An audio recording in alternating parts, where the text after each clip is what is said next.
about 10 days after 9/11, I went through the Pentagon and I saw Secretary Rumsfeld and Deputy Secretary Wolfowitz. I went downstairs just to say hello to some of the people on the Joint Staff who used to work for me, and one of the generals called me in. He said, "Sir, you got to come in. You got to come in and talk to me a second." I said, "Well, you're too busy." He said, "No."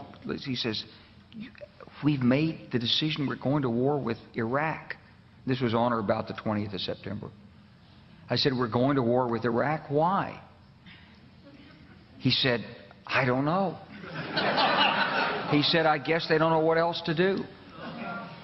So I said, "Well, did they find some information connecting Saddam to Al-Qaeda?" He said, No. He says, "There's nothing new that way. They just made the decision to go to war with Iraq."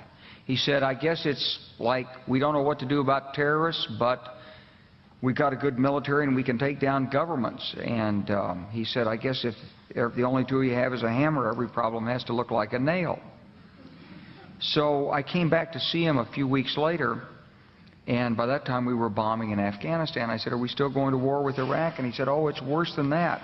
He said, he reached over on his desk, he picked up a piece of paper, and he said, I just got this down from upstairs, meaning the Secretary of Defense's office today, and he said, "This is a memo that describes how we're going to take out 7 countries in 5 years, starting with Iraq and then Syria, Lebanon, Libya, Somalia, Sudan, and finishing off Iran."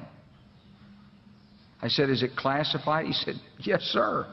So go through the countries again. Well, starting with Iraq, then Syria and Lebanon, then Libya, then Somalia and Sudan, and then back to Iran.